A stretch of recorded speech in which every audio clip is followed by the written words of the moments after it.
شهر رمضان الذي أنزل فيه القرآن هدى للناس وبينات من الهدى والفرقان فمن شهد منكم الشهر فليصمه ومن كان مريضا أو على سفر فعدة من أيام أخر يريد الله بكم اليسر ولا يريد بكم العسر ولتكملوا العدة ولتكبروا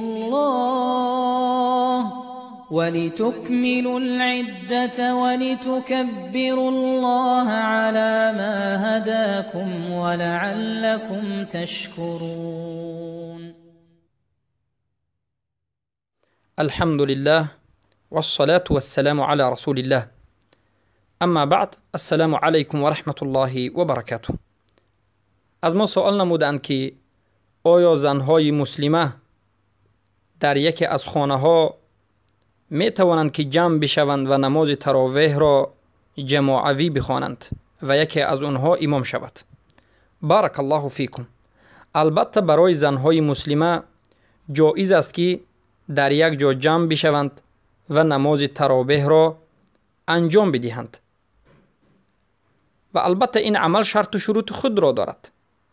شرط و شروطش این است که زنها باید در حالت به همون خانه جمع شدن، در حالت رفتن از فتنه در امان باشند، لباسهایشان خوب و از حجاب و ستر مکمل باشد و کسی اونها را برد و بیارد، یعنی تنها در کوچه نباشند، متبرجن نباشند و برای بیرون برآمدن خودشان را خوب زینت و بعد به خودشان بویهای خوش نزنند و عموما شرطش امن و نبودن فتنه است. بارک الله فیکم. اما باید بدانید که وقتی که زنها به یک جا جمع می شوند، امامشان چگونه باید باشد؟ امام زنها مثل امام مردها در پیش صف نمی ایستد، بلکه امام زنها در بین زنها می ایستد، یعنی صف زنها راست و امام هم در درون همون صف، در بین صف. امام مردها از مردها جدا یک قدم در پیش در یکم صف تنها خودش می ایستد، اما امام زنها در بین زنها می ایستد. بارک الله فیکم. و تلاوت قرآن البته برای زنها جایز است که نه فقط برای زنها، برای مردها و زنها وقتی که حفظ قرآن ندارند، حافظ قرآن نیستند، می توانند که از مصحف یعنی از کتاب قرآن بگیرند، نظر بکنند و نماز تراویح را بخوانند. امروزها باز وسایل آسانتر شده است، می توانند تلفن های خود را تشغیل کنند و از تلفن های خود نظر کنند و قرآن بخوانند. یعنی در نماز تراویح خواندن قرائت قرآن را می توانند از خود قرآن خواندن تراویح را یا که از تلفن می توانند که قرائت بکنند. بارک الله فیکم. و البته در این مسئله این قول راجح است. کسایی که من میکنند دلیل ندارند. حتی بعضی از علما با مانند امام زهری و غیره در غیر نماز نفلی بلکه در نمازهای فرضی هم از قرآن خوندن، یعنی از کتاب یا که از تلفن خوندن را جایز میدانند. البته وقتی که انسان ضرورت دارد، احتیاج دارد، حفظ قرآن ندارد، میتواند که از تلفن یا که از کتاب قرآن کریم در نماز فرضی هم استفاده برد. و اما در مسئله بلند کردن آوازشان، زنها نباید صدای خودشان را در یک خانه بیگانه سخت بلند بکنند، شاید که در اونجا مردهای نامحرم و بیگانه باشد. اما وقتی که انیق میدانند که در خانه فقط زنها است، مردهای بیگانه نامحرم نیست، میتوانند که صدایشان را به یک مقدار معین به خاطر اینکه زنهای در صف بوده بشنود بلند کرده ممکن است و میتوانند که قرآن را به دست بگیرند یا که تلفن را به دست بگیرند و قرآن را تلاوت بکنند و با صدا و در بین صف امام بایستد و نمازشان را بخوانند. چند رکعت خواندن نماز تراویح البته میتوانند 8 رکعت، میتوانند زیادتر، میتوانند 20 رکعت، بو که ندارد. بارک الله فیکم. و این چنین می توانند در اونجا جماعوی خصوصا در دهه آخر ماه مبارک رمضان در دهه آخرش 10 روز نماز ویتر را جماعوی بخوانند طبق سنت رسول اکرم صلی الله علیه و سلم. پس به این گفته امان البته حدیث ها وجود دارد که از رسول اکرم صلی الله علیه و سلم ثابت شده است، اما بهترش و افضلش و سنت برای زنها این است که هر یک زن نمازش را در خانه اش خواند. این را فراموش نکنید. برای زن بهترین مکان ادای نماز این خانه شوهرش است و این چنین نه فقط در خانه، حتی میگن در خانه درونیش. ما خانه ها داریم، وقتی که می‌دارید یک خانه و خانه درونی داریم، یعنی خانه که یک در کنج خانه.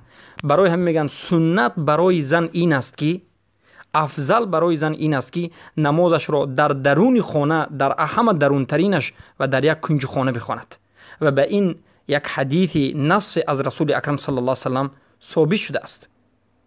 خیلی که از مادرمان ام سلمه رضی الله عنها عن النبی صلی الله علیه و سلم رو روایت است که میگه خیر مساجد النساء قعر بیوتهن، بهترین مسجدی یعنی مکانی که زن باید در اونجا نماز خواند و سجده بکند برای زنها این کنج خانه اش است. بارک الله فیکم. و البته این روایت امام احمد روایت کردند، این با رقم 26002 و این چنین البانی این را در کتاب الترغیب صحیح کردند. بارک الله فیکم. پس بدانید نماز زن در خانه اش بهتر است، افضل است، خوب است، اجرش زیاد است از نماز زن نسبت به جماعت. یعنی به ما سوال شد که نماز زن در جماعت فضیلتش زیاد است، اجرش زیاد است یا که در خانه اش؟ ما میگوییم سنت صحیح رسول اکرم صلی الله علیه و سلم دلالت میکند که نماز زن در خانه اش، در کنج خانه اش، در درون یک کنج خانه اش افضل و بهتر و ثوابش زیادتر است. حتی سوال شود که نماز زن در مسجد پیامبر صلی الله علیه و سلم بهتر است یا در مسجد مکه بهتر است یا که در خانه اش بهتر است؟ نماز نفلی به خصوص. البته نماز زن در خانه اش بهتر است و افضل است. البته به این گفته دلیل داریم. حدیثی که ام حمید میگویند که ان ام حمید امرأة ابي حمید الساعدی رضی الله عنهما انها جاءت النبي صلى الله عليه وسلم فقالت يا رسول الله إني أحب الصلاة معك. قال قد علمت أنك تحبين الصلاة معي وصلاتك في بيتك خير لك من صلاتك في حجرتك وصلاتك في حجرتك خير من صلاتك في دارك وصلاتك في داري خير لك من صلاتك في مسجد قومك وصلاتك في مسجد قومك خير لك من صلاتك في مسجدي. سبحان الله. ببینید ام حمید میگویند، ام حمید یعنی زن ابی حمید الساعدی رضی الله عنهما، میگن که به نزد رسول اکرم صلی الله علیه و سلم یک زن آمد و گفت ای رسول الله، من دوست دارم که نماز را با همراهی شما بخوانم. یک زن مؤمنه صحابیه به پیامبر میخواد که نمازش را بخواند، از پشت پیامبر میخواد که اقتدا بکند. رسول الله میگوید که صلی الله علیه و سلم البته به درستی به تحقیق من فهمیدم که ای زنی مسلمه تو دوست می‌داری که نماز رو با همراهی من بخونی، اما بدان نمازت در خانه‌ات بهتر است از نمازت در بیرون و نمازت در بیرون حجرتک یعنی در حجرت یعنی نمازت در خانه‌ات بهتر است از نمازی که در یک غرفه حجرت و نمازی که در یک غرفه ات می‌خوانی، در یک حجرت می‌خوانی بهتر است از نمازت در حولیت و نمازی که در حولیت می‌خوانی بهتر است از نمازی که در مسجد قومت و نمازی که در مسجد قومت میخوانی بهتر است از نمازی که در مسجد من میخوانی. یعنی از همه بهترین نماز برای زن چی بود است؟ نمازش را در درون خانه اش خوندن از همه بهتر بود است. حتی از مسجد پیامبر خیلی که پیامبر من صلاتک فی مسجدی، من صلاتک فی مسجدی، یعنی در خانه ات خوندن، در همون مسجدی که در قامت است خوندن از مسجد من اومده خوندن از پشت من اقتدا کردن بهتر است. قال فامرت فبني لها مسجد في أقصى شيء وبيته وأظلمه وكانت تصلي فيه حتى لقت الله عز وجل. و این البته حدیث صحیح است. امام احمد با رقم 26550 روایت میکنند و ابن خزیمه این حدیث رو با رقم 1689 صحیح میدونند و البانی هم این حدیث رو در کتاب صحیح الترغیب با رقم 340 صحیح کردند. بارک الله فیکم. ابن خزیمه در وارد کردن این حدیث، در ذکر این حدیث، یک بابی رو ذکر میکنند، میگند باب اختیار صلات المرأة فی حجرها على صلاتها فی دارها و صلات فی مسجد، یعنی باب اختیار کردن زن نمازش رو در خانه اش و در حولیش و در البته مسجد قومش و در مسجد نبی صلی الله علیه و سلم. پس ببینید که این چنین سخن ها است. و این چنین دلیل دیگر از قول رسول اکرم صلی الله علیه و سلم آمده است که صلات فی مسجد هذا افضل من 1000 صلات فی مسجد من المساجد. نماز خوندن در مسجد من، میگن پیامبر، افضل است از 1000 نمازی که در دیگر مسجد ها خونده میشد. اما این به کدام نماز؟ علما میگن که این نماز برای مردها، این نمازی که 1000 فضیلت دارد در مسجد مکه و در مسجد نبوی، این برای مردها است، نه برای زنها. لیکن امیدواریم که خواهرها وقتی که به نیت میروند در مسجد حرام مکه یا که مدینه نماز میخوانند، امیدواریم که این فضیلت را میگیرند. اما وقتی که کسی در همونجا زندگی میکند، برای اون بهتر است که در خونهش بخواند. بارک الله فیکم. شیخ عبدالعظیم آبادی رحمه الله میگد که وجه این که نماز زنها در خانه اشان بهتر است به خاطر اینکه امن از فتنه است. بارک الله فیکم. در کتاب عون المعبود شرح سنن ابی داود ذکر شده است. پس عموما وقتی که انسان زن یعنی در خانهش میخواند، افضلش، چرا که در خانه نماز خوندن ایمن شدن از فتنه است. بارک الله فیکم. اما وقتی که زنها در یکی از خانه هایشان جمع بشوند و از لباس کشی و از این مسئله ها اهمیت بدهند، از تبرج، از بی‌ستری اهمیت بدهند و از خانهشان تا امان خانه رفتن امان باشد، بی‌ستر نباشند، تبرج نکنند، از یعنی امن باشند و از فتنه دور باشند، در این حالت جایز است. و دانید که زن نه هیچگاه در حالت امام شدن به پیش نمیستد، در که در بین زن ها می ایستد و زن به مرد هیچگاه امام شدن جایز نیست. زن به مرد هیچگاه امام نمیشود. بارک الله فیکم. و این چنین در این مسئله از ورقه بنت عبدالله ابن نوفل الانصاری روایت آمده است که انها استأذنت النبی صلی الله علیه و آله ان تتخذ فی دار مؤذن فأذن و امرها ان تؤم اهل دارها.